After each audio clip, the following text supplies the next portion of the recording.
నగర మోగనుందా? సూపర్ 6 హామీల అస్త్రాలుగా కూటమి పార్టీలు జనంలోకి వెళ్తుంటే అవే హామీల అమల్లో వైఫల్యం ఎండగట్టేందుకు వైసీపీ వ్యూహాలు రచిస్తోందా? ముఖ్యమంత్రి చంద్రబాబు ఇప్పటికే మంత్రులు నేతలకు దిశానిర్దేశం చేస్తున్నారు. ప్రజల్లో ఉండండి, ప్రభుత్వ పథకాలు వివరించండి అంటూ క్షేత్రస్థాయికి పంపే పనిలో ఉన్నారు. మరోవైపు అమరావతి బిల్లు ఆమోదం కూటమికి బలాన్నిస్తుందని భావిస్తుంటే దానికి కౌంటర్గా మావిగిన ప్రచారం వైసీపీ తెరపైకి తెస్తోంది. అసలు ఏపీలో స్థానిక సంస్థల పోరులో ఎవరి వ్యూహం ఏంటి? ఈ పంచాయతీ ఎన్నికల సమరంలో పైచే ఎవరిదవుతుంది? ఇవి అంశాలపై డిబేట్ కంటిన్యూ చేద్దాం. డిబేట్లో మనతో పాల్గొనేందుకు జాయిన్ అవుతున్నారు సయ్యద్ రఫీ గారు, టీడీపీ అధికార ప్రతినిధి, సీనియర్ నాయకులు మనకి జూమ్లో అందుబాటులోకి వచ్చారు. రవీందర్ రెడ్డి గారు, బీజేపీ మీడియా ఫ్యానలిస్ట్, మనకి జూమ్లో జాయిన్ అయ్యారు. కాసేపట్లో బొట్ల రామారావు గారు, YCP spokes person, Srinivas Naidu గారు, జనసేన నాయకులు మనకి అందుబాటులోకి వస్తారు. ఇద్దరికి నమస్తే అండి, welcome to the debate. Rafi గారు, ఇవాళ చూస్తాం ఏపీ క్యాబినెట్ భేటీలో కూడా చాలా సూచనలు చేస్తారు చంద్రబాబు గారు. At the same time sweet warnings ఇచ్చారు. ప్రజల్లో ఉండండి, ఈ జలధార గురించి కావచ్చు, సంక్షేమ పథకాల గురించి కాదు, ప్రజల్లోకి అవగాహన పెంచే ప్రయత్నం చేయండి అంటూ చెప్పుకుంటూ వచ్చారు. ఏంటంటే అనుకున్న దానికంటే ముందుగానే స్థానిక ఎన్నికలకు షెడ్యూల్ రాబోతుందా? నమస్కారం. నమస్తే అండి. మీకు అలాగే రవీంద్ర రెడ్డి గారికి, రాబోయేటువంటి ప్యానలిస్టులకి, ప్రైమరీ అండ్ వీక్షకులందరూ కూడా శుభసాయం. కొంచెం ఆలస్యం అవుతున్నాయండి ఎన్నికలు, ముందే రావటం కాదు. ఎన్నికలు కొంచెం ఆలస్యం అవుతున్నాయి, ఎన్నికలు అయితే జరుగుతాయి. అవును.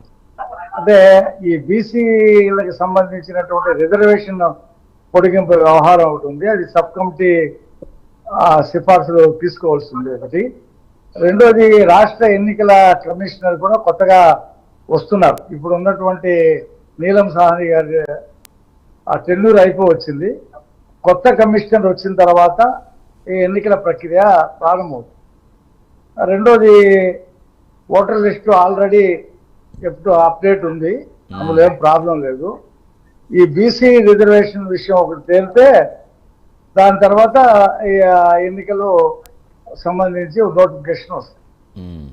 అంటే జనరల్ గా జరిగేటువంటి జనాభా లెక్కల సేకరణ కాకుండా స్టేట్లోనే రాష్ట్ర ప్రభుత్వం బీసీ జనాభాని లెక్కించింది. ఆ రిపోర్ట్ మీద సిఫార్సు చేయటం, అది కేంద్రానికి పంపించడం, ఈ కొంత పని ఉంది దాని మీద. అయితే ఎన్నికలు ఎప్పుడు జరిగినా సరే కూటమి విజయ డంకా మోగిస్తుంది. ఎందుకంటే అన్ని వర్గాలని సాటిస్ఫాక్షన్ గా ఈ కూటమి పనిచేస్తుంది. ప్రజలు చాలా సంతృప్తిగా ఉన్నారు. ఎందుకంటే రాజధాని లేనటువంటి రాష్ట్రానికి ఒక చట్టబద్ధమైనటువంటి రాజధాని వచ్చింది. దాదాపు 47,000 కోట్ల రూపాయలు డబ్బులు వచ్చినాయి. 50,000 కోట్ల రూపాయలకి టెండర్లు పిలిచారు. పనులు శరవేగంగా జరుగుతున్నాయి. రాజధాని 28 డిసెంబర్ కల్లా ఒక రూపు వచ్చేస్తుంది. అది ప్రధానమంత్రి గారితో ఓపెన్ చేయడం జరుగుతుంది. రెండోది, పోలవరం రేపు పుష్కరాలకి ముందే జాతికి అంకితం చేసేటువంటి కార్యక్రమం. మూడోది, ఎయిర్పోర్ట్, భోగాపురం ఎయిర్పోర్టు ప్రధానమంత్రికి లెటర్ రాశారు. 3 డేట్లు ఇచ్చి ఆ డేట్లలో మీరు వచ్చి భోగాపురం ఎయిర్పోర్ట్ని ఓపెన్ చేయండి అని చెప్పి వాడే రాశారు. ప్రధానమంత్రి ఒప్పుకోవడంతోనే భోగాపురం ఎయిర్పోర్టు, ఎందుకంటే చంద్రబాబు నాయుడు గారు అలాగే అప్పటి విమానయాన శాఖ మంత్రి విజయనగరం చెందినటువంటి అశోక్ గజపతి రెడ్డి గారు ఇద్దరు కలిసి 2,500 ఎకరాలు రైతుల దగ్గర నుంచి సేకరించడం, అలాగే కేంద్రం నుంచి దానికి కావాల్సినటువంటి డబ్బును తీసుకురావడం, చాలా పని చేశారు. జగన్మోహన్ రెడ్డి గారు వచ్చిన తర్వాత ఆపేశారు. ఎన్నికలకు ముందు ఏదో వంగలేక కొబ్బరికాయ కొట్టి నాదే క్రెడిట్ చేస్తున్నాను చంద్రబాబు నాయుడు గారు అని చెప్పి ఏదో ఆయన స్టేట్మెంట్ ఒకటి ఇచ్చి వదిలేశారు. ఈ కాకుండా రాష్ట్రంలో రోడ్లు, పంచాయతీలకి నిధులు, అలాగే జలజీవన్ ప్రాజెక్టుతో ప్రతి ఊర్లో కూడా మంచినీటి కుళాయి కనెక్షను, అలాగే గ్రామాల్లో సడక్ యోజన, ప్రధానమంత్రి సడక్ యోజన పథకాన్ని తీసుకొచ్చి రోడ్లు వేయటం జరిగింది. వీధి దీపాలు ఇవన్నీ కూడా ఈ 2 సంవత్సరాలు ఇంకా అవ్వలేదు, కావస్తుంది. ఈ 2 సంవత్సరాల్లో గణనీయమైనటువంటి ప్రగతిని, అలాగే ప్రజలకి ఇండిపెండెంట్ గా కూడా సింగిల్ గా ఉన్నప్పటికి కూడా రేషన్ కార్డు వాళ్ళ పేరు మీదే ఒక చిన్న కార్డుని డిస్ట్రిబ్యూట్ చేశారు. ఇది ఎప్పుడో కొన్ని 10-15 సంవత్సరాల క్రితం ఇచ్చినటువంటి రేషన్ కార్డులు కాకుండా కొత్త రేషన్ కార్డు ఇవ్వటం జరిగింది.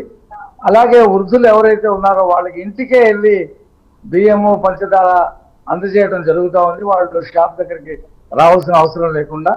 అలాగే నెల మొత్తం కూడా షాపు తెరిచి ఉండి ఎప్పుడు కావాలనుకుంటే అప్పుడు ప్రజలు వాళ్ళకి కావలసినటువంటి సరుకులు తీసుకునేటువంటి వెసులుబాటు ఇచ్చారు. ఆ వ్యాన్లు గీన్లు అన్ని కూడా ఎత్తిపడేశారు. సైరన్ చేయటం, ఆ సైరన్ చేసినప్పుడే రావడం, వాళ్ళ ఇంట్లో లేకపోతే మళ్ళీ అతను ఎప్పుడో వచ్చేవాడు, ఆ పద్ధతి లేకుండా 30 days రేషన్ షాప్ తెరిచి ఉంచేటువంటి ఒక కార్యక్రమం ప్రజలు చాలా సంతోషంగా ఉన్నారు. అలాగే టిట్కో ఇళ్ళు ఇప్పటికే 5.5 లక్షలు కంప్లీట్ చేసి వాళ్ళకి ఇవ్వటం జరిగింది. ఇంకో 5 లక్షల ఇళ్ళు కంప్లీట్ చేయడానికి ప్రణాళికలు సిద్ధం చేస్తా ఉన్నారు. అలాగే గ్రామీణ ప్రాంతాల్లో 3 సెంట్లు, నగరాల్లో 2 సెంట్లు స్థలంలో ఇవ్వటం కూడా కార్యక్రమం స్టార్ట్ చేశారు. ప్రజలు చాలా మంది దాన్ని పొందుతూ ఉన్నారు. కాబట్టి రాష్ట్రంలో ఈ వస్తున్నటువంటి పరిశ్రమలు, కంపెనీల్లో ఉద్యోగ అవకాశాలు పెరుగుతూ ఉన్నాయి. 240 అండా క్యాంటీన్, 5 రూపాయలకి టిఫిన్, 5 రూపాయలకి భోజనం, 5 రూపాయల రాత్రి కూడా భోజనం పెట్టేటువంటి కార్యక్రమం. పేద ప్రజల కడుపు మాడకుండా ఉండాలి, ప్రతి వాడు అన్నం తిని పడుకోవాలనేటువంటి దీని మీద అది ఎంతో సౌలభ్యంగా అటు చదువుకునేటువంటి పిల్లలకు కానీ, లేకపోతే ఇతర ఊర్ల నుంచి వచ్చి ఇక్కడ ఏదో సరుకులు కొనుక్కొని వెళ్ళేవాళ్ళు ఒక 5 రూపాయల్లో భోజనం చేసి వెళ్ళేటువంటి బయట 100 రూపాయలు ఉంది మీల్స్, 5 రూపాయల్లో అన్నా క్యాంటీన్ లో భోజనం దొరుకుతుంది. పరిస్థితులు చెప్తున్నా. ఇవన్నీ అనేక కార్యక్రమాలు చేపట్టినటువంటి నేపథ్యంలో ప్రతి జిల్లాలో ఒక్కొక్క పెద్ద పెద్ద పరిశ్రమలు వస్తున్నటువంటి నేపథ్యంలో ప్రజలు చాలా సంతృప్తిగా ఉన్నారు. అయితే కొన్ని సూపర్ సిక్స్ లో 1-2 ఇతర వాటిలో 1-2 అమలు చేయవలసి ఉంది. అవి కూడా 28 లోపల అమలు చేస్తామని చెప్పి ముఖ్యమంత్రి గారు చెప్పారు.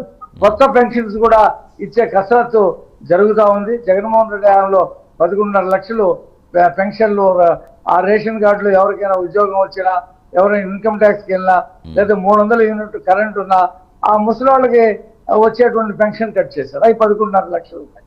వాటి అన్నింటినీ కూడా కట్ చేసి మళ్ళీ ఇవ్వడానికి చర్యలు జరుగుతూ ఉన్నాయి. ఈ పంచాయతీ లోకల్ బాడీ ఎలక్షన్ ముందే ఆ కార్యక్రమం జరుగుద్ది. ప్రజలు సంతృప్తిగా ఇది మంచి ప్రభుత్వం, ఇది ఒక 10 కాలాల పాటు ఉండాలి ఈ రాష్ట్రంలో అనేటువంటి ఫీలింగ్ లో ఉన్నారు. కాబట్టి ఫీల్ గుడ్ ఫ్యాక్టర్ ఉంది. కాబట్టి ఈ పంచాయతీ ఎన్నికల్లో విజయడంగా మోగిస్తాం. అంటే ఇప్పుడు ఇవే అంశాలు, ఇప్పుడు మీరు ఏదైతే ఇంకా కొన్ని ఇవ్వలేదు అని చెప్తున్నారో అవే అంశాలను హైలైట్ చేసుకుంటూ వైసీపీ వెళ్తుంది కదా. జనరల్గా ఇప్పుడు అంటే సాధారణ ఎన్నికలు రాబోతున్నాయి కాబట్టి, స్థానిక ఎన్నికలు రాబోతున్నాయి కాబట్టి దాని గురించి మాట్లాడుకుంటున్నాం. అసలు ఎన్నికలు లేకపోయినా ఏపీలో ఎప్పుడు కూడా ఎన్నికల వేడిలాగే కనిపిస్తూ ఉంటుంది. ఎక్కడ దేశవ్యాప్తంగా ఒక రాజకీయం ఉంటే ఏపీలో ప్రతి చిన్న అంశం కూడా చాలా హైలైట్ అవుతూ చాలా పెద్ద రాజకీయ ఉత్కంఠ రేపుతూ ఉంటుంది. సరే, మాట్లాడదాం దాని గురించి కూడా. రవీంద్ర రెడ్డి గారు నమస్తే అండి. నమస్తే అండి. ఇప్పుడు మీకు అట్లాగే మిత్రులు రఫీ గారికి, అలాగే జాయిన్ అయిపోయే ప్యానలిస్టులకి, ప్రైమ్ 9 వీక్షకులకి అందరికీ నమస్కారం. నమస్తే.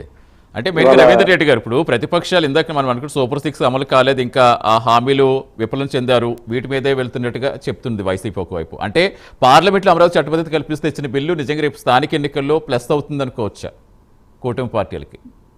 ఖచ్చితంగా అండి. ఇప్పుడు మిత్రులు ప్యానలిస్ట్ చెప్పిన ఏదైతే ఉన్నాయో అవన్నీ కూడా 100% వాస్తవాలు.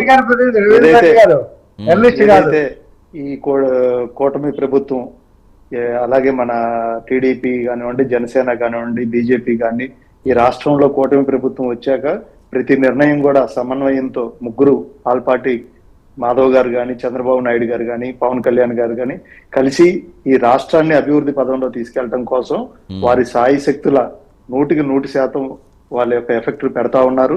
మీరు చూసుకుంటే పోలవరం దగ్గర నుంచి రాజధాని నిర్మాణం వరకు, అలాగే రాజధాని పేరు నుంచి ఔటర్ రింగ్ రోడ్డు, 6 లైన్ల నేషనల్ హైవేల వరకు, పెన్షన్ల దగ్గర నుంచి రేషన్ షాప్ లో ఇచ్చే బియ్యం వరకు ప్రతిదీ కూడా ప్రజల యొక్క అభ్యున్నతిని కాంక్షిస్తూ ఎన్డీఏ కేంద్రంలో ఉన్నప్పటికీ కూడా వారి యొక్క సహాయ సహకారాలు ఏవైతే తీసుకోవాలో అవన్నీ తీసుకుంటూ రాష్ట్రాన్ని అభివృద్ధి పదంలో తీసుకెళ్ళడానికి ఈ యొక్క కూటమి ప్రభుత్వం ఖచ్చితంగా పనిచేస్తూ ఉంది. ఏదైతే ప్రతిపక్షం ఉన్నారో వారు ఏదైతే గత స్థానిక సంస్థల ఎన్నికలను కనుక మనం ఒకసారి పరిశీలించినట్టయితే వైసీపీ గవర్నమెంట్ లో కనీసం పోలింగ్ బూత్ వద్దకు వెళ్ళి నామినేషన్ వేయనివ్వనటువంటి పరిస్థితి. చాలా ప్రాంతాలలో కార్పొరేషన్ కానివ్వండి, పంచాయతీలు కానివ్వండి, మున్సిపాలిటీలు కానివ్వండి, నామినేషన్ వేస్తే వారిపైన దౌర్జన్యం చేసి బలవంతంగా వారి నామినేషన్ పేపర్లు చించేసినటువంటి పరిస్థితి. ఎక్కడో 1, 2, 3 చోట్ల ఎలక్షన్లు జరిగితే అక్కడికి వెళ్ళి రిగ్గింగ్ చేసి గెలిచినటువంటి పరిస్థితి చూసాం. అలాంటి వాతావరణం ఉంటేనే వైసీపీ స్థానిక ఎన్నికలకి సిద్ధం ఉంటుంది తప్ప అలాంటి వాతావరణం లేనప్పుడు వాళ్ళు ఆబ్వియస్లీ కూటమి ప్రభుత్వం మీద ఇలాంటి పిచ్చి ఆరోపణలు చేస్తూ ఉంటారు, ఎన్నికలకి దూరంగా ఉంటారు తప్ప వారికి ఖచ్చితంగా ప్రజలు బుద్ధి చెప్తారు. ఏదైతే నవరత్నాలు అని చెప్పి మేము అది చేసాం ఇది చేసాం అని చెప్పి ప్రజల్లోకి వెళ్ళి మొన్న ఎలక్షన్ లో చూసాము ప్రజల తీర్పు. అలాగే సూపర్ 6 ని ఈ ప్రజలు, రాష్ట్ర ప్రజలు ఆశీర్వదించారు.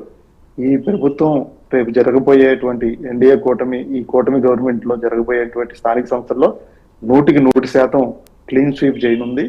దానికి కూటమి ఎప్పుడు సిద్ధంగానే ఉంది. బూత్ స్థాయిలో కార్యకర్తలు అన్ని పార్టీలకి సిద్ధంగా ఉన్నారు. ఎవరెక్కడ పోటీ చేయాలి ఏంటనేది మా అధిష్టానం అందరూ కూర్చొని నిర్ణయం తీసుకుంటారు. ఎన్నికల్లో ఖచ్చితంగా విజయడంక ఈ కూటమి ప్రభుత్వం రాష్ట్రంలో మోగించనుంది. రైట్ రవీంద్ర గారు. ఎస్ రఫీ గారు, షార్ట్ బ్రేక్ తీసుకుని వస్తారు. సరే, మీరు ప్రజలు సంతృప్తి ఉన్నారని చెప్తున్నారు సరే, కానీ సాధారణ ఎన్నికలకి ఈ స్థానిక ఎన్నికలకి చాలా డిఫరెన్స్ ఉంటుంది. క్షేత్రస్థాయిలో 3 పార్టీలు సమన్వయం చేయటం, ఆ పార్టీ క్యాడర్ అంతటి కూడా అందరూ సమన్వయం చేయడం అంటే అది పెద్ద సవాలుగానే కనిపించే అవసరంలా కనిపిస్తుంది. దాని గురించి డిబేట్ కంటిన్యూ చేద్దామంటే షార్ట్ బ్రేక్ తీసుకుని వస్తాను రఫీ గారు. Welcome back to Prime Debate. Yes Rafi గారు. రఫీ గారు చెప్పండి సార్. చెప్పండి సార్. రఫీ గారు, జనరల్గా పార్లమెంట్ ఎన్నికలకి సాధారణ ఎన్నికలకే తేడా కనిపిస్తూ ఉంటుంది, అలాగే సాధారణ ఎన్నికలకి ఈ స్థానిక ఎన్నికలకి తేడా కనిపిస్తూ ఉంటుంది. ఒక పార్టీ ఉంటేనే క్షేత్రస్థాయిలో పార్టీలకు అతీతంగా ఒకవేళ టికెట్ రాకపోతే ఎలా ఉంటుంది, పంచాయతీ ఎన్నికలప్పుడు గ్రామాల్లో ఎలాంటి సిచ్యువేషన్ ఉంటుంది మనకు కనిపిస్తూ ఉంటుంది. రెబల్స్ వెంటనే ఇమీడియట్గా పుట్టుకొస్తారు. అలాంటిది ఇప్పుడు కూటమి అంటే 3 పార్టీలు అంటే క్షేత్రస్థాయిలో క్యాడర్ని సమన్వయం చేయటం కానీ ఇదంతా ఏమైనా సవాలుగా మరి అవకాశాలు ఏమైనా కనిపిస్తోందా? అంటే పంచాయతీల్లో పార్టీ ఎన్నికల గుర్తు ఉండదండి. అవును, వాళ్ళు మా ఇండిపెండెంట్ గానే పోటీ చేస్తారు. వాళ్ళకి మద్దతు ఇస్తారు. కాకపోతే వాళ్ళ వెనక అక్కడ ఉండేటువంటి స్థానిక నాయకత్వం వాళ్ళని సపోర్ట్ చేస్తారు. మన అభ్యర్థి అని చెప్పి వాళ్ళు ప్రకటిస్తారు. అయినా ఏదైనప్పటికీ కూడా జగన్మోహన్ రెడ్డి హయాంలో 20,000 కోట్ల రూపాయల పంచాయతీ నిధుల్ని డైవర్ట్ చేశాడు ఆయన. పంచాయతీలు కునారెళ్ళిపోయి కనీసం బల్బు పోతే బల్బు వేసేటువంటి పరిస్థితులు గ్రామాల్లో ఉండేవి కదా 5 సంవత్సరాలు. రోడ్లు, చెత్త ఎత్తడానికి కూడా ఎవరు ముందుగా రాకపోతే సర్పంచ్లే చెత్త ఎత్తి పడేసినటువంటి పుట్టలు చూసాం. ఆ సర్పంచ్ అందరూ వచ్చి మాకు మా పంచాయతీ నిధులు మాకు ఇవ్వండి అని చెప్పి ధర్నాలు చేసినటువంటి పరిస్థితి చూసాం. కొంతమంది ఆత్మహత్యలు చేసుకున్నటువంటి పరిస్థితి చూసాం. కొన్ని వేల మంది వైసీపీని వదిలేసి మా కూటమి పార్టీల్లో చేరినటువంటి సర్పంచులు చూసాం. ఆ పరిస్థితులకి ఇప్పుడున్నటువంటి పరిస్థితులు ప్రజలు ఆ గ్రామాల్లో బేరీ చేసుకుంటారు. నా ఉద్దేశం ఏంటంటే మొన్న 57% ఓటింగ్ వచ్చింది మా కూటమికి. ఈసారి పంచాయతీ లోకల్ బాడీ ఎలక్షన్ లో ఇది 70% ఉంటుంది. అందులో ఎటువంటి సందేహం లేదు. మీరు అడిగినటువంటి ప్రశ్న 3 పార్టీలని సమన్వయం చేసుకోవడానికి ఇబ్బందులు ఉంటాయి. అసలు ఎటువంటి ఇబ్బందులు ఉండవండి. ఈ 2 సంవత్సరాల కాలంలో అసలు అలాంటి సంఘటన ఎక్కడ జరగల. ఎక్కడికక్కడ నాయకత్వం, క్రమశిక్షణ చాలా ముఖ్యంగా పెట్టుకున్నారు 3 పార్టీల నాయకులు, అధ్యక్షులు, ఆ జిల్లా ఇన్ఛార్జీలు. మొత్తం వాళ్ళు నివేదికలు ఇచ్చిన తర్వాత జిల్లా స్థాయిలో మంత్రులు వాటిని సమన్వయం చేస్తారు, ప్రకటిస్తారు. కూటమి ఒకసారి అభ్యర్థిని ప్రకటించిన తర్వాత ఏమైనా మార్పులు చేర్పులు చేయాల్సి చర్చలు చేస్తారు, చేసి ఫైనల్ గా నిర్ణయిస్తారు.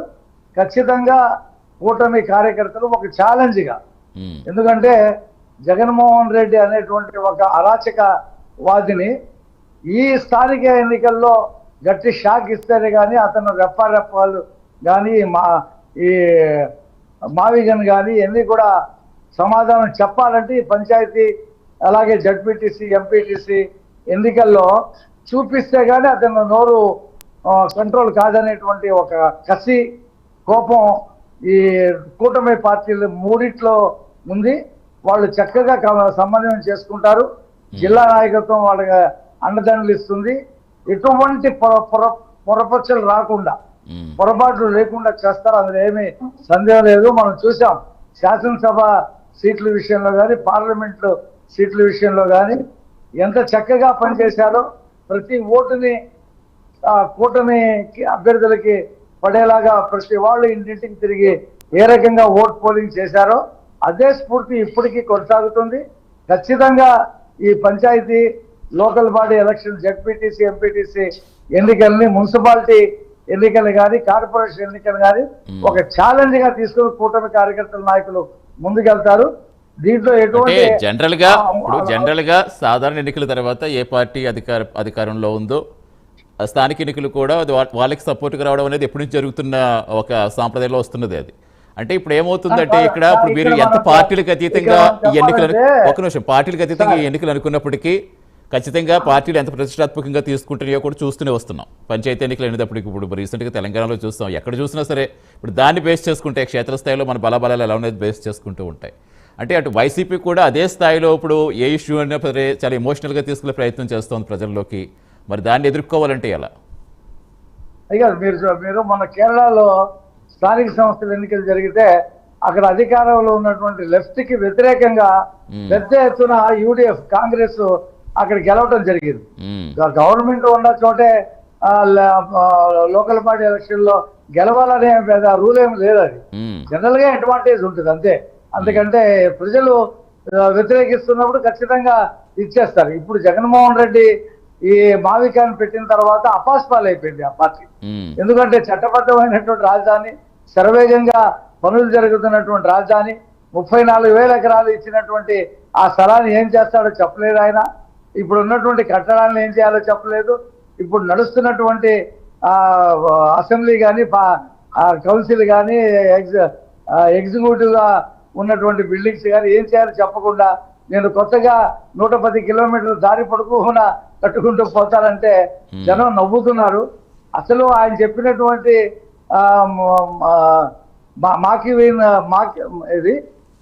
మావిగన్లో సిఆర్డిఏ పరిధిలోనే ఉంది. అదంతా కూడా ఒక్క మచిలీపట్నం టౌన్ తప్పితే అప్ టు ఉయ్యూరు దాకా ఔటర్ రింగ్ రోడ్ వస్తా ఉంది. 6-7 ముఖ్యమైనటువంటి నగరాలు 3 చెప్పాడు. విజయవాడ, గుంటూరు, మచిలీపట్నం చెప్పాడు. చంద్రబాబు గారు ఏం చెప్పారు?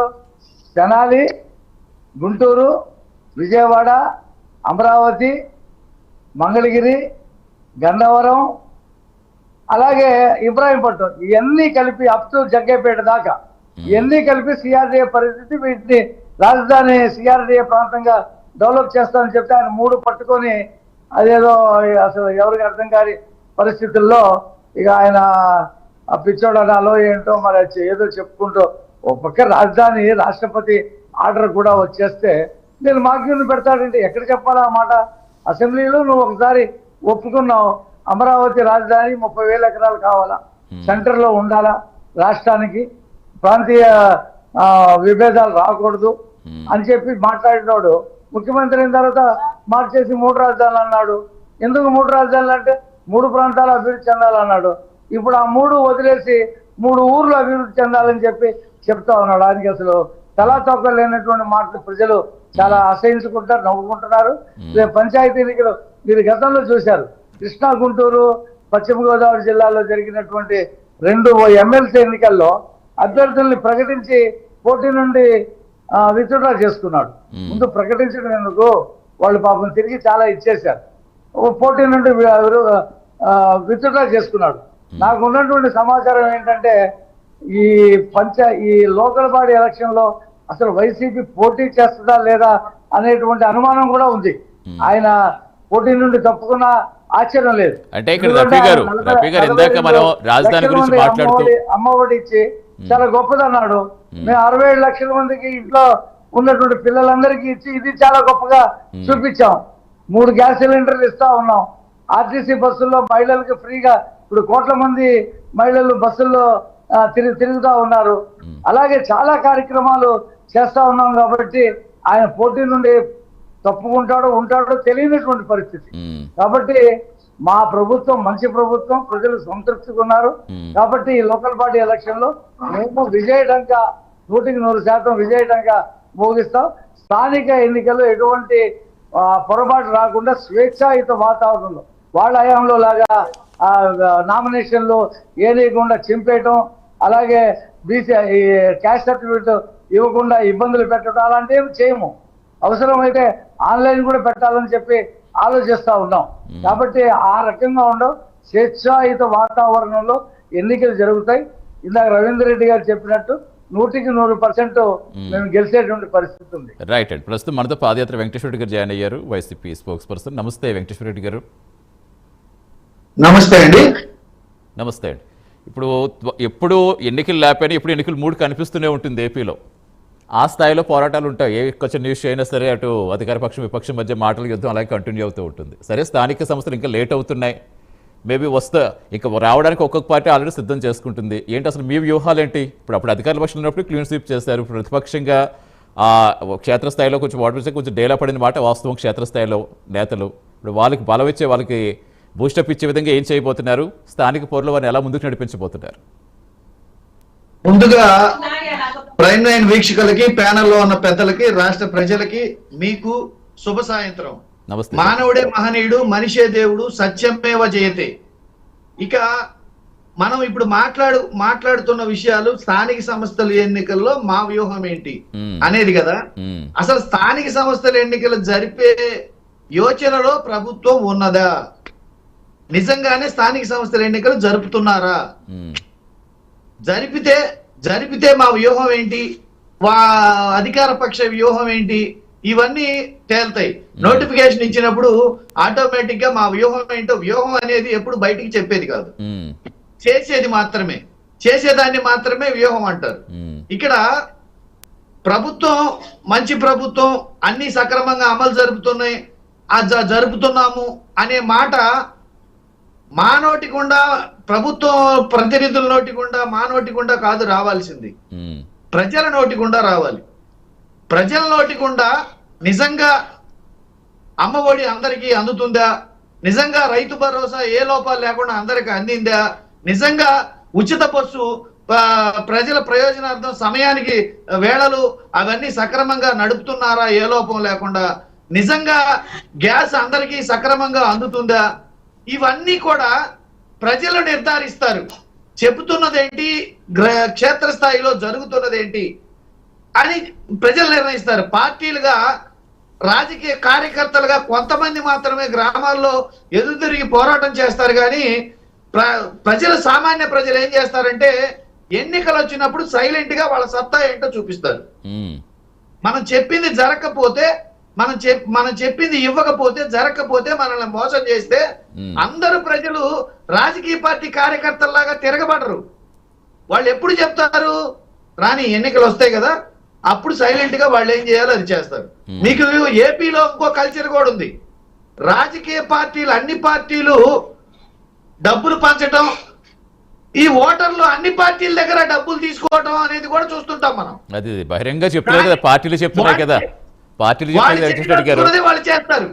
ఎవరిచ్చినా తీసుకోండి, మాకే ఓటండి అన్ని పార్టీలు చెప్తున్నాయి కదా, అన్ని పార్టీలు చెప్తున్నాయి. అందుకే ఓటర్లు ఏం చేస్తారు, ఓటు బ్యాలెట్ బాక్స్ లో పడి మళ్ళీ అది లెక్కించేంత వరకు ఓటర్ నాడి పసిగట్టడం ఎవరి వల్ల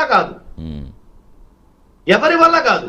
కాబట్టి మనం ఊరికే చెప్పడం కంటే ఇప్పుడు ప్రభుత్వం కూడా ఇదిగో ఇంత మేము లబ్ధి చేకూర్చాము, ఇంత క్షేత్రస్థాయిలో ఇప్పుడు పంచాయతీ ఎన్నికలు అనుకున్నప్పుడు పంచాయతీ లెవెల్లో ఎంత లబ్ధి చేకూరింది, గతంలో పెన్షన్లు ఆ పంచాయతీ పరిధిలో ఎన్ని పెన్షన్లు ఇచ్చారు, ఇప్పుడు ఎన్ని కట్ చేశారు, కొత్త పెన్షన్లు ఏమన్నా ఇస్తారా, లేకపోతే ఇవన్నీ ఉంటాయి. ఇప్పుడు మీకు అధికారిక లెక్కల ప్రకారమే, ప్రభుత్వం ఒప్పుకున్న దాని ప్రకారమే ఇంతవరకు కొత్త పెన్షన్లు ఇవ్వలేదు.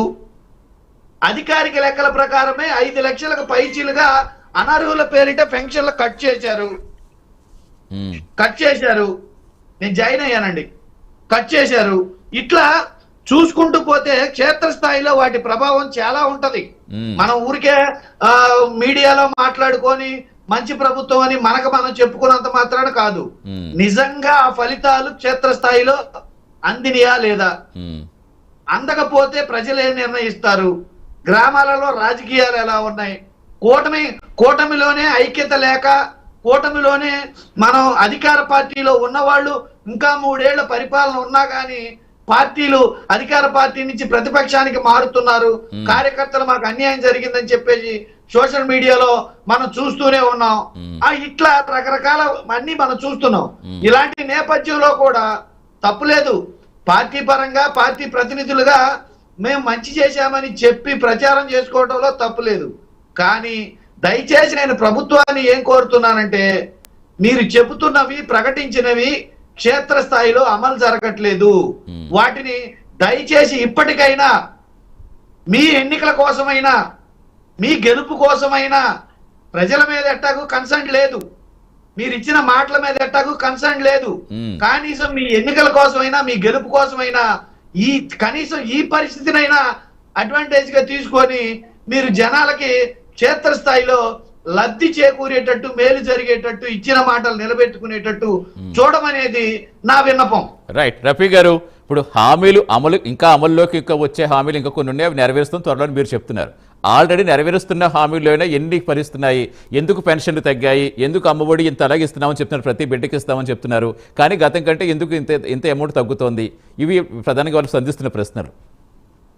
ఇప్పుడు ఒక్కొక్కటిగా చెప్పాలంటే, అమ్మఒడి వాళ్ళు 42 లక్షలు ఇచ్చారు, మేము తల్లికి ఉన్న 67 లక్షలు ఇచ్చాం. రికార్డు ఉండాలి, ఎంతమంది పిల్లలు ఉంటే అంతమంది పిల్లలకి ఇచ్చాం, 3 ఉన్నా 4 ఉన్నా 5. అది ప్రజలందరికీ తెలిసింది. అలాగే రేపు ఏసీ బస్సుల్లో కూడా మహిళలకి తిరిగేటువంటి అవకాశాలని కల్పిస్తామని ముఖ్యమంత్రి నిన్న చెప్పారు. ఎందుకంటే ఎలక్ట్రిక్ బస్సులు 2000 బస్సులు కొంటున్నారు, కాబట్టి ఖర్చు తగ్గుతుంది ప్రభుత్వం మీద. డీజిల్, పెట్రోల్ లాంటి వాటికంటే ఎలక్ట్రిక్ రేటు తగ్గుతుంది.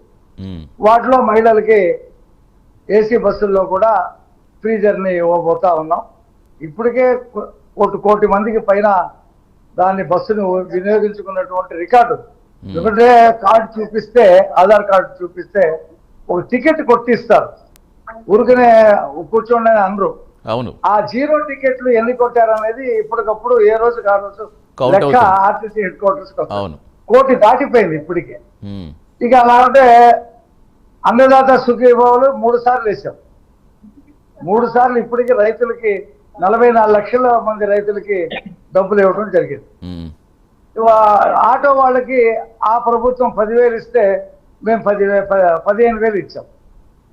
అలాగే చేనేత వాళ్ళకి ఆయన 10,000 ఇస్తే మేము 20,000 ఇచ్చాం. 500 యూనిట్ల వరకు ఫ్రీ ఇచ్చాం మొన్న 1వ తారీఖు నుంచి. మామూలు చేతితో చేసేటువంటి మరమగ్గానికి 200 యూనిట్లు, ఎలక్ట్రిక్ దానికి 500 యూనిట్లు ఫ్రీ ఇచ్చాం. వాళ్ళ లోన్లు కూడా ఇస్తా ఉన్నాం. అలాగే ఈ చేపలు పట్టేటువంటి మత్స్య కార్మికులకి 20,000 ఉండేదాన్ని 40,000 చేశాం. చాలా మందికి ఇవ్వడం జరిగింది. అలా ప్రతి వర్గానికి కూడా, అలాగే మౌజన్లకి, ఇమాములకి, మసీదుల్లో పనిచేసేటువంటి వాళ్ళకి ఇప్పటికీ 3 విడతలుగా వాళ్ళ ఖాతాల్లో డబ్బులు వేయటం జరిగింది. మన రంజాన్కి కూడా వాళ్ళ ఖాతాల్లో ఆ బకాయిలు ఏమున్నాయో మొత్తం కూడా ఇవ్వటం జరిగింది. అలాగే ఈ ఫాదర్స్, క్రిస్టియన్ ఫాదర్స్ ఎవరైతే ఉన్నారో వాళ్ళకు కూడా డబ్బులు ఇవ్వటం జరిగింది. అన్ని వర్గాలని కూడా ఆదుకుంటూ ఒక ఫీల్ గుడ్ ఫ్యాక్టర్తో P4తో దాదాపు ఇప్పటికే కొన్ని లక్షల మందికి, చాలా మంది 10,000 మంది డబ్బు వచ్చి 2 లక్షల మందికి సహాయం చేయడం జరిగింది. అది ప్రభుత్వం గుర్తించి, బంగారు కుటుంబాలుగా గుర్తించి ఆ డబ్బున్న వాళ్ళకి వాళ్ళ చదువులకు కానీ ఇంటికి కానీ చేయడం ఒక కార్యక్రమం, దానికి ఒక ఆఫీసు పెట్టడం జరిగింది. నిరంతర ప్రక్రియగా అది జరుగుతూ ఉంది.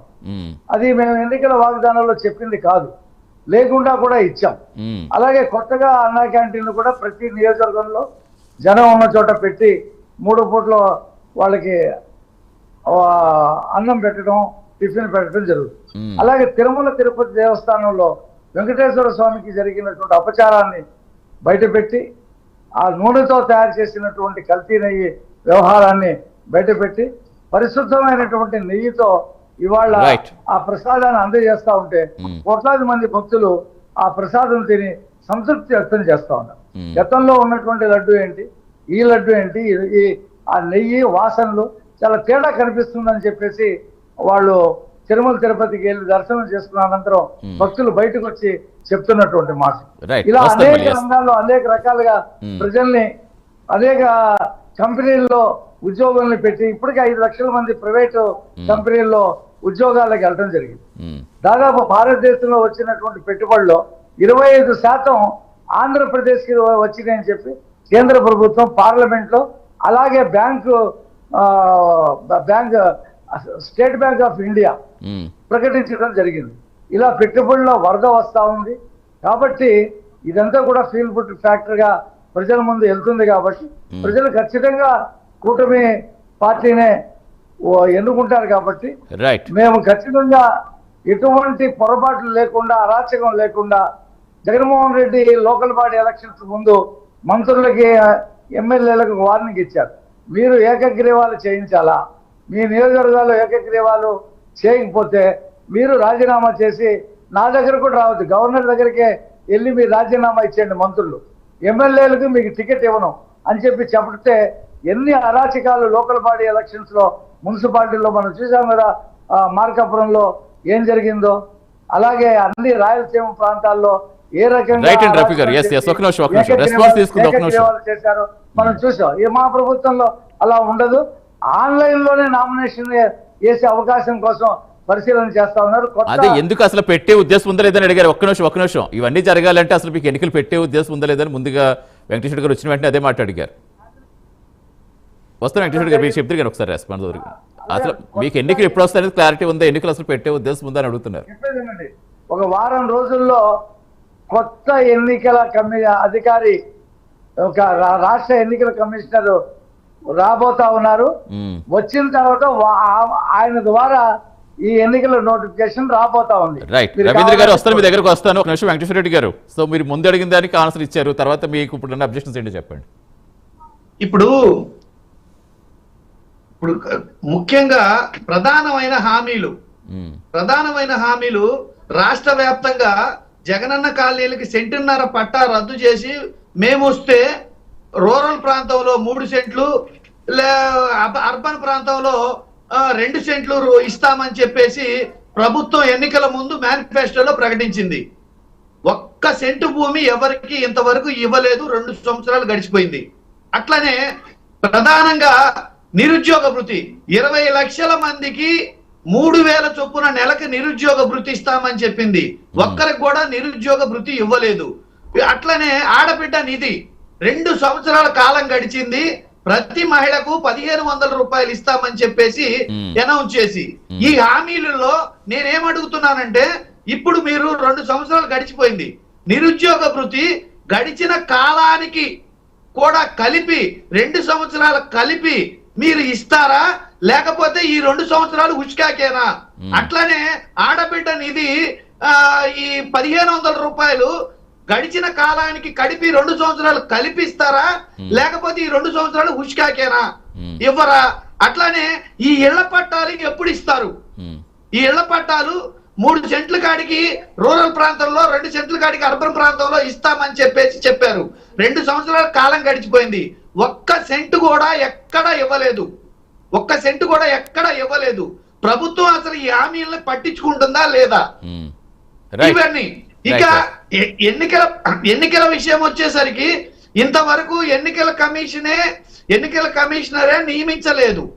ఆయన వచ్చి నిర్ణయం తీసుకోవాలి, దానికి ప్రభుత్వం అనుమతి తెలపాలి.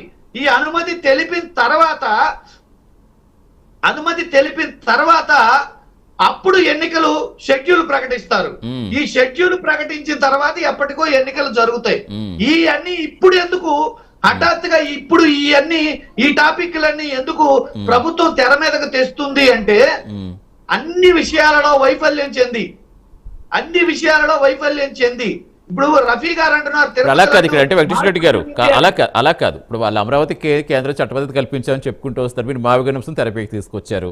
ఇప్పుడు మీరు ఈ హామీలు నెరవేర్చలేదు కాబట్టి నిజంగా ఈ అంశాలే ప్రజల్లోకి లేవనెత్తే అంశంగా తీసుకెళ్లబోతున్నారా, లేదంటే మావిగన్ ఆ కోటి ప్రభుత్వానికి కౌంటర్ ఇవ్వడానికి సరిపోతుంది అనుకుంటున్నారా? అన్ని విషయాలు ఈ అన్ని విషయాలు ప్రభుత్వ వైఫల్యాలు ఎక్కడెక్కడ ఉన్నాయో ఒక ఆ నిమిషం ప్రభుత్వ అండి. వైఫల్యాలు వస్తాను, రఫీ గారు వస్తాను. ఇంకా రవీంద్ర గారు అసలు తీసుకునేది మనం. ఎక్కడెక్కడ వస్తాను ఉందో. మీ దగ్గరికి ఇప్పుడు మీరు అమరావతి రవీంద్ర గారు మాట్లాడే ముందు ఒక మాట అండి. ఆయన అడిగిన Sure. దానికి చెప్తాను నేను. సరే, సరే. ఒక నిమిషం. ఓకే, చెప్పనివ్వండి, నేను వచ్చిందే లేట్ గా. నిరుద్యోగ నన్ను వృత్తి వివరణ మేము గతంలో ఇస్తారా లేదా? మా రైట్, ఒక నిమిషం వస్తారు. ప్రభుత్వం చెప్పండి. రఫీ గారు వస్తారు, ఒక నిమిషం. రఫీ గారు ఇస్తాను, మీకు ఇస్తాను. ఒక నిమిషం కంప్లీట్ చేయండి. వెంకటేశ్వర గారు కంప్లీట్ చేయండి, మీకు ఇస్తాను. మరి రఫీ గారు నెంబర్ 1 రఫీ గారు. నెంబర్ 2 ఒక్క నిమిషం చెప్తా. ఓకే, మీరు క్లియర్గా ఒక మాట. మేము వచ్చిందే మా ప్రశ్నలు వింటానికి మాకు ఓపిక లేదు. ఇంకా పనిచేయడానికి ఓపిక ఎక్కడ ఉంది? ప్రజలకు మేలు చేసే సహనం ఎక్కడ ఉంది వాళ్ళకి?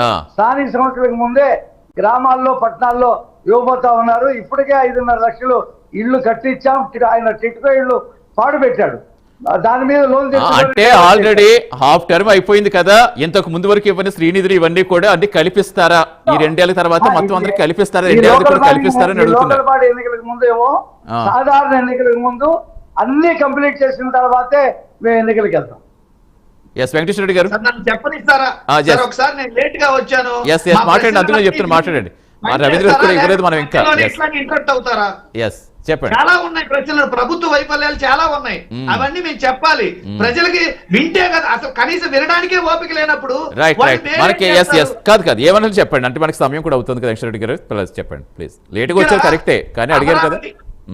అమరావతి విషయానికి వస్తే అమరావతి గతంలో 5 ఏళ్ల పాటు 14 నుంచి 19 వరకు కూటమి ప్రభుత్వం పరిపాలించింది. ఆ 5 ఏళ్ల కాలంలో వాళ్ళకి డెవలప్డ్ ప్లాట్లే ఇవ్వలేదు. అట్లనే ఇప్పుడు 2 ఏళ్ల కాలం గడిచింది. ఈ 7 ఏళ్ల కాలంలో ఇంతవరకు శాశ్వత కట్టడం పేరిట ఒక ఇటుక కూడా పేర్చలేదు, ఒక్క బిల్డింగ్ కూడా ఓపెన్ చేయలేదు.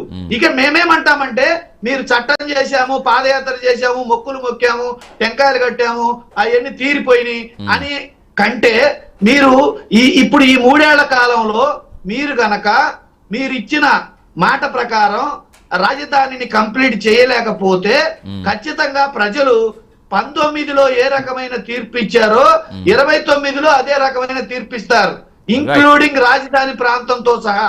రాజధాని ప్రాంతంలో వాళ్ళ భూమి తీసుకొని వాళ్ళకి డెవలప్డ్ ప్లాట్లే ఇవ్వలేదు. అట్లానే ఇస్తానన్న ఉద్యోగాలు ఇవ్వలేదు, వాళ్ళకి ఇస్తానన్న రవీంద్ర గారు ఫైనల్ సమయం కంక్లూడ్ చేయండి. రవీంద్ర గారు, ఇప్పుడు వైసీపీ మిత్రులు ఏదైతే చెప్పారో కేవలం సత్యదూరమైనటువంటి ఆరోపణలతో, ఊకతంపుడు ఉపన్యాసాలతో, కేవలం వైసీపీ కళ్ళద్దాలతో మాట్లాడుతున్నారు తప్ప అవి ఎక్కడా కూడా గ్రౌండ్ లెవెల్లో క్షేత్రస్థాయిలో ప్రజల మధ్య అవన్నీ ఏం లేవు. ఏదైతే జగనన్న కాలనీ అనే పేరుతో వారు జనాల్ని మోసం చేసి ఎమ్మెల్యేలు ముందుగా పుల్లింగ్ చేసుకొని తీసుకున్న ల్యాండ్లని గవర్నమెంట్ కి డబుల్ రేట్లకి అమ్మి అవి మళ్ళీ కోర్టుల్లో వేసి ఆ ఇల్లుల్ని ప్రజలకి, పేద ప్రజలకు అందకుండా చేసినటువంటిది మనందరం చూసాం. రాష్ట్ర ప్రభుత్వం చూసింది, ప్రజలు చూశారు. అలాగే రాజధానిలో గతంలో ఏదైతే టీడీపీ ప్రభుత్వంలో జరిగినటువంటి నిర్మాణాలు ఉన్నాయో వేసిన రోడ్లను కూడా తవ్వేసి ఆ కంకర్ని మట్టిని అమ్ముకున్నటువంటి వైను ఈ రాష్ట్ర ప్రజలు మొత్తం చూశారు. వాళ్ళ మీద కేసులు జరుగుతున్నాయి, విచారణ జరుగుతుంది. నిర్మాణంలో ఉన్న పక్కన పెడితే ఇప్పుడు మీరు ఇవ్వని హామీ, ఇప్పుడు ఏదైతే తెరచలేదా హామీలు, వాటికి సంబంధించి అలాగే అమరావతికి సంబంధించి ఇవన్నీ కూడా ఇప్పుడు ఈ టర్మ్ లో కంప్లీట్ గా పూర్తి చేస్తామనే ధీమా అయితే ఇవ్వగలరా? 100% ఏదైతే ఈ రాష్ట్రానికి రాజధాని పేరు లేకోకుండా చేసినటువంటి వైసీపీ ప్రభుత్వానికి గుణపాఠం చెప్పిన దానికే కూటమి ప్రభుత్వం ఏదైతే మొన్న పెట్టినటువంటి అమరావతి పేరుకి చట్టబద్ధత వెంటనే రోజుల వ్యవధిలోనే కల్పించారు. అలాగే కేవలం ఇప్పుడు స్థానిక సంస్థల ఎన్నికలకి కూటమి ప్రభుత్వం సిద్ధమవుతుంది. దీన్ని తప్పిదోర పట్టించాలి, మనకి క్యాడర్ లేదు, పోటీ అనే దాన్ని తీసుకొచ్చారు తప్ప వీళ్ళకి నిజంగా పోనీ మావిగన్ అనే దానికి వీళ్ళకి చిత్తశుద్ధి ఉంటే 19 నుంచి 24 వరకు జరిగినటువంటి వీళ్ళ ప్రభుత్వ హయాంలో ఎందుకు పెట్టలేదండి? మావిగన్ గురించి ఎందుకు మాట్లాడలేదండి? చూద్దాం, అదే ఎత్తులు పై ఎత్తులు కామనే చూద్దాం. అటు కూటమి ప్రభుత్వం వచ్చి అమరావతి అభివృద్ధి ముందుకెళ్తుంది, ఇటు వైసీపీ పథకాల వైపు గౌరవించి స్థానిక సంస్థల ఎన్నికలకు కూడా మేము పోటీ చేయడానికి సిద్ధంగా లేము, మాది తప్పు అయిపోయిందని మీరు పక్కకి వెళ్ళండి. చూద్దాం ఏం జరుగుతుంది, చూద్దాం. ఎస్ వైసీపీ పథకాల వైఫల్యాన్ని ఆశ్రయిస్తున్నారు, మీరేమో ఈ అభివృద్ధి ఏమంతా పరిస్థితుందో. ఫైనల్ గా ఒక చెప్తారు వెంకటేశ్వర రెడ్డి గారు.